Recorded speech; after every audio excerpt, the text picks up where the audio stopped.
I didn't. I was wondering how many years did Blockbuster have DVDs in it before it wasn't a business anymore? Oh, that's a good question. I'm not. That's a few, man. Like they were around, like they were a thing until like this decade. Yeah, I'm trying to remember. I had a Blockbuster like 5 minutes from my house, and I think, I want to say I was in like the 3rd grade, the 4th grade, when it finally like went kaput. So I'm sure by then DVDs like existed. I'm sure they existed. I mean, DVDs were like Blockbuster existed until like what 2012, 2013, something like that. So it's there's actually a whole video that I want to send you about how Blockbuster died because they were stupid. But either way, we're going to talk about WebbJP and PsyKoD. Hopefully none of them wind up committing such fatal errors as Blockbuster did. So yeah, that's a great piece. Yeah, hopefully they don't try to do what Netflix did, except worse. But that's in the video. So shout out to Fact Bean, though. Either way, WebbJP, the Lucas versus Ike matchup. Volatile is, I guess, the proper word to describe it, Koopa. Yeah, that's the buzzword that always seems to come to mind in a matchup like this. Again, this is exactly the type of character that I think Lucas thrives well against. Bigger, slower characters that are going to take their time getting in front of you. Can only really approach linearly without getting without the risk of getting blown up in their face. Traditionally, the Earthbound characters have struggled against swords, so Ike obviously does have a disjointed hitbox to play with, as that dash attack will even things up. But still, what's the word I'm looking for? The mid-range game is gonna be really, really hard for Ike here. Yeah, I mean, you have options as Lucas to just throw out a gigantic burning hitbox into the face of your opponent. Why would you not use it? The one that dominates flat ground seemingly at will. And now, if you're PsyKoD, you're trying to figure out ways in, and you do have your aerial, but other than that, your airspeed really isn't all that great. Your movement speed, you're kind of big and lumbering. You're a relatively big target for pretty much anything with which Lucas wants to bat you around. And this really does kind of play into the hyper-aggressive Lucas style of WebbJP. However, PsyKoD, realizing that the name of the game here, Koopa, might just be patience. Yeah, no, I agree. As the ugly stick comes through, forcing PsyKoD to recover high. Bit of an odd exchange right there, but I mean, yeah, just waiting for the PK Thunder to run out and then grabbing the child. Why not? It's more than one way to skin a telekinetic cat, I suppose. I feel like 2020 has just been what Lucas goes through in the entirety of Mother 3. Like, it can't get much worse for him. That is, that's true, but then he's gonna read on Twitter that, like, someone that he admired, like, got COVID, and it's just like, I don't Justin's know. not in the chat, right? We can spoil Mother 3 again.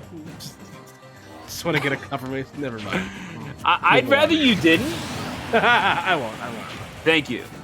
I'll leave that up to somebody else that doesn't and respect. This is where I close the chat. So we're going to get Jablock shenanigans, smacking him around with the toy snake, and ethered right into the PK freeze. WebbJP is an absolute mad lad. And just look at how much damage that does, man. Like, even when Ike will obviously be able to, like, make up that damage if he's able to get his own hits in, but WebbJP just does a great job of getting his damage in. And, oh, wow. You thought, oh, man, the master swordsman Lucas strikes again, but not going to be able to get the kill quite yet. Turns out center stage F Smash not going to be able to do it just yet. Ike is a deceptively hefty boy, but that's a large frame on the young man. So really catch him with the Aether on the platform. Not going to kill just yet at 104, but the danger is there, Koopa. Yeah, no, PsyKoD played his almost That's an up throw. Frame perfect, but the up throw, the Glintendo favorite, up throws that kill, that will be the ender of games right there as we get to my favorite Lucas victory screen. The one where he's just plotting at the ground. He's like, nobody saw that, right? Yes. You're just like poking at a bunch of ants and infuriating them. Why not? You know, it's like I didn't even realize. Like, it is kind of weird to think about, like that whole Smash victory screen. It's like that has to be a place in the world theoretically. You might be onto something there. I don't know. It's just like, someone decided to lay things there, and a bunch of Smash characters decided to like celebrate something individually. Like they're just kind of chilling. What's... Oh man, I'm kind of blowing my own mind. I just didn't really ever think about that. Yeah, you're drinking your own Kool-Aid. Yeah. It's like when someone, you know, just kind of starts talking about something, then they're just like trying to BS people, but then they really kind of start to believe it. Like I'm pretty sure that's how most cults start, honestly. But yeah, one of my a story that I love to tell is that me and the good man Hazmat shared an Uber in California, and our driver was just like a straight conspiracy theorist, and we just kept egging this guy on to the point where he was believing like crap that we were making up. It was amazing. I wish I wasn't as drinking as heavily that night as I was, because I wish I could remember more of what we talked about, because my God, this guy was off the chain. That sounds amazing, actually. It's pretty epic, all things considered. But speaking of conspiracy theories, let's talk a little bit more about PK Fire. It's this thing is just a little ridiculous, and the mileage that WebbJP has gotten out of it certainly cannot be understated. But I kind of wonder, man. It's you don't really think about WebbJP as being a particularly A-button heavy Lucas who's just willing to jump in, abuse these gigantic hitboxes, and I mean, it's pretty impressive what the young man has done thus far. PsyKoD might be falling victim to one of the best players in Tri-State here, but what can PsyKoD do to get himself back into this game, especially on Town and City, which is his counterpart? I mean, this is a good place to start. Obviously, punish Lucas where you can, but again, all WebbJP has to do is just get that one opening in, and it seems like Lucas can stretch it out for a mile just because of how good this character is at pushing his advantage state. But obviously, I think the most important thing is getting the lead for sure. Continuing on now.